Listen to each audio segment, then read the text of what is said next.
ఆయన బీజేపీతో కలిసి పోటీ చేయాల్సిన అవసరం లేదు. బీజేపీ ఇక్కడ సున్నా పార్టీ. రాజగురువులు లాంటి వాళ్ళు ఒంటరిగా బొమ్మను సలహా ఇచ్చారు చంద్రబాబుని, భయపడ్డాడు. మోడీని అమిత్ షాని కాదు అంటే జైలు జీవితం తప్పదు అనే భయం ఒకటి మొత్తం దేశంలో ఉండే రాజకీయ నాయకులందరిలో ఉంది.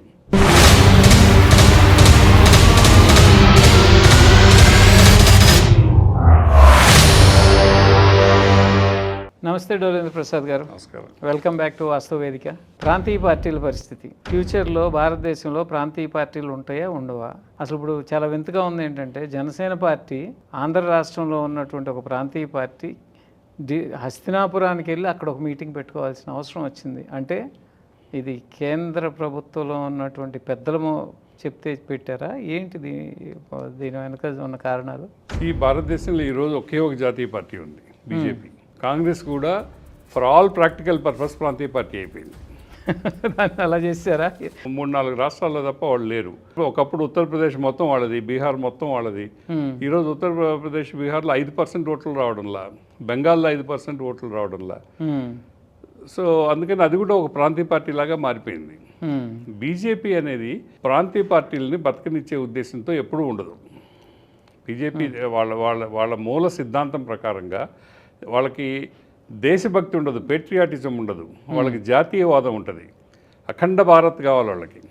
ఈ అఖండ భారత్ని హిందువులే పరిపాలించాలి. అఖండ భారత్ అంటే ఇండోనేషియా, మలేషియా ఇవన్నీ కూడా అవి రావు. కానీ పార్ట్ ఆఫ్ ఆఫ్ఘనిస్తాన్, మహాభారతంలో ఏదైతే చెప్పారో ఆఫ్ఘనిస్తాన్ గాంధారీ రాజ్యం, శకుని రాజ్యం, నేపాల్, శ్రీలంక, బంగ్లాదేశ్, వీటి వరకు ఉంది. ఆ చోళులు వాళ్ళు కంబోడియా దాకా పోయారు. కానీ అది బర్మా కూడా అఖండ భారత్లోనే వస్తుంది. ఈ అఖండ భారత్ ఆర్ఎస్ఎస్ మూల సిద్ధాంతం. సో అఖండ భారత్ రావాలి అంటే భారతదేశం మొత్తం మన చేతిలో ఉండాలనేది వాళ్ళ లక్షణం. ప్రాంతీయ పార్టీలు ఎక్కడికక్కడగా ఉంటే జాతీయ పార్టీగా బీజేపీ ఎక్కువ కాలం బతకదు. సో అందుకని ప్రాంతీయ పార్టీల నిర్మూలన అనేది వాళ్ళు అంతర్గత విధానం. అది చాలా పార్టీలని అంతం చేశారు. వాళ్ళది ఏంటంటే పోరాడి గెలవడం కాదు, స్నేహితం చేసి చంపేయడం. అకాలీదళ్ తీసుకోండి, శివసేన తీసుకోండి, లేకపోతే హర్యానాలో ఉండే పార్టీ తీసుకోండి, చరణ్ సింగ్ పార్టీ, చౌతాలా వాళ్ళు ఉన్నారు, దేవిలాల్ వాళ్ళు ఉన్నారు. అంత పెద్ద మహానాయకులు ఉండే పార్టీ ఈరోజు హర్యానాలో లేదు. అజిత్ సింగ్ ఎట్టుపోయాడో తెలీదు. నితీష్ పార్టీ ఆల్మోస్ట్ అయిపోయింది, ఇంకా అక్కడ లేదు. దేవగౌడ పార్టీ అయిపోయింది, లేదు. ఎక్కడ పార్టీలు లేవు. ఏఐడిఎంకే కూడా అయిపోయినట్టు. ఒక సౌత్ ఇండియాలో మాత్రం ఏఐడిఎంకే ఆల్మోస్ట్ అయిపోయింది. ఎప్పుడైతే వాళ్ళు బీజేపీతో ఎప్పుడైతే స్నేహితం చేశారో వాళ్ళు దాన్ని కాళ్ళు పట్టుకొని లాగేస్తారు. వాళ్ళు పైకి మనిషి బాగానే ఉంటాడు, కింద కాళ్ళు పట్టుకొని లాగేస్తారు. లాగేసారు, అయిపోయింది ఏఐడిఎంకే. వాళ్ళకి దూరంగా ఉండబట్టే డిఎంకే స్థిరంగా ఉంది. ఇప్పుడు డిఎంకే కూడా ఇండియా కూటమి నుంచి బయటకు వచ్చేసే పరిస్థితి ఉంది. ఇండియా కూటమిలోంచి బయటకు వచ్చినా వాళ్ళు బీజేపీతో కలవరు. డిఎంకే అనేది కొన్ని సిద్ధాంతాల ప్రాతిపదికగా నడిచే పార్టీ. ఇప్పుడు ఆ రోజు ఎంజీఆర్ లేకపోతే అన్నాదురై వాళ్ళు ఉన్నప్పుడు డిఎంకేలో, ఆ తర్వాత ఏఐడిఎంకే మారినా కూడా వాళ్ళకి సిద్ధాంతాలు ఉన్నాయి. జయలలితకి సిద్ధాంతాలు లేవు. జయలలితకు ఓన్లీ కక్ష, కరుణానిధి మీద కక్ష, మురసోలి మారన్ మీద కక్ష. ఆ కక్షతోనే ఆమె పరిపాలన చేసింది. కానీ ఈరోజు కూడా ద్రవిడ సిద్ధాంతాలని అన్నాదురై, రామస్వామి నాయకరు ప్రబోధించిన సిద్ధాంతాలని పాటించే పార్టీ డిఎంకే.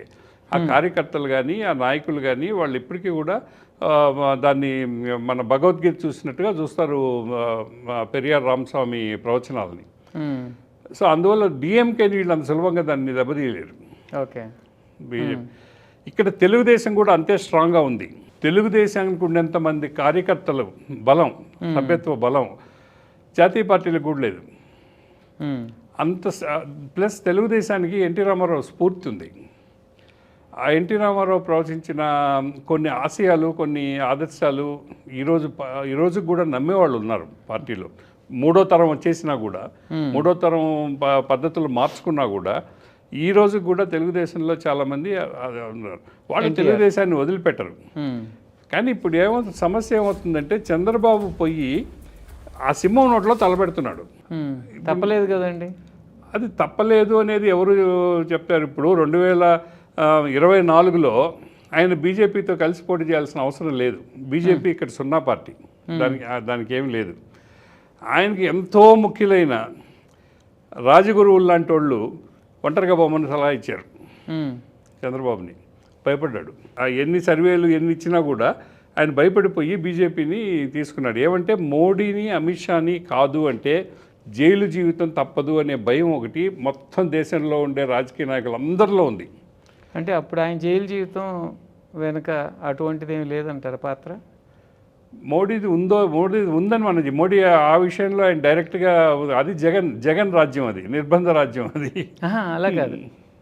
నేను విన్న స్టోరీ ఏంటంటే, ఇప్పుడు చాలా కొద్ది మందికి తెలిసిన స్టోరీ, 2023లో చంద్రబాబు నాయుడు గారిని ఢిల్లీ పిలిపించి అలయన్స్కి, అప్పటికి తెలుగుదేశం పార్టీ 3 ఎమ్మెల్సీ స్థానాలు గెలిచింది. అంటే almost 3/4 of the state conquer చేసుకుంది.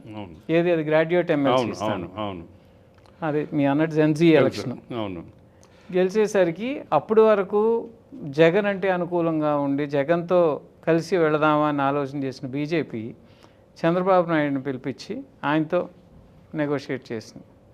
ఆయన పోస్ట్ ఎలక్షన్ అలయన్స్ పెట్టుకుందాం ఇప్పుడు వద్దు అని సున్నితంగా తిరస్కరించారు. తిరస్కరించిన ఒక 15 రోజులకి మరి ఢిల్లీ ఇన్స్ట్రక్షన్సా, మరి ఇక్కడ ఉన్నటువంటి జగన్మోహన్ రెడ్డికి ఆ బుద్ధి పుట్టిందో, ఎలక్షన్కి 6 నెలల ముందు ఎవరన్నా కొంచెం కామన్ సెన్స్ ఉన్న వాళ్ళు ఎవరైనా సరే ఒక ప్రతిపక్ష నాయకుడిని తీసుకెళ్ళి అందుట్లో ఒక 70 ఏళ్ళ ఆయన్ని తీసుకెళ్ళి జైల్లో పెడతారండి? అది జరగదు. పెడతాం జరిగింది.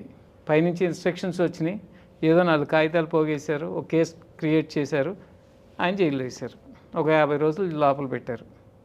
లోపల ఉన్నప్పుడు జరిగిన మంతనాలు, పవన్ కళ్యాణ్ జైలుకి వెళ్ళటం కానీ, తర్వాత లోకేష్ ఢిల్లీలో ఉండి ఒక 10 రోజులు అక్కడే ఉన్నాడు, ఉన్నప్పుడు జరిగిన మంతనాల్లో అది అలయన్స్కి ఒప్పుకోవటం జరిగింది అని విన్నాను నేను. చంద్రబాబు బెయిల్ అన్ని రోజులు ఆలస్యం కావడానికి కూడా ఢిల్లీ నుంచి గ్రీన్ సిగ్నల్ లేకపోవడమే.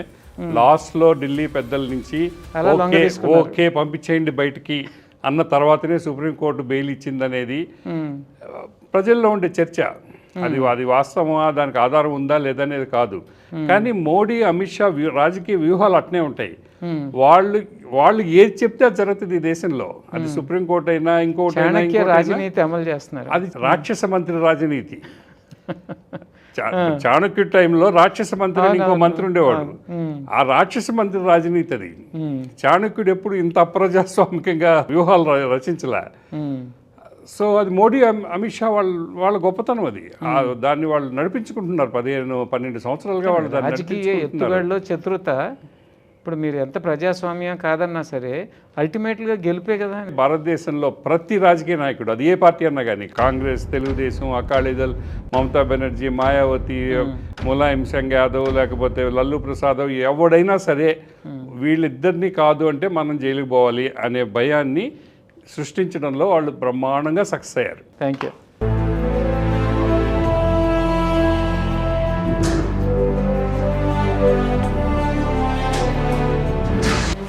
వాస్తవ వేదిక పూర్తి ఎపిసోడ్ ప్రతి గురువారం మీ తెలుగు వన్ న్యూస్లో.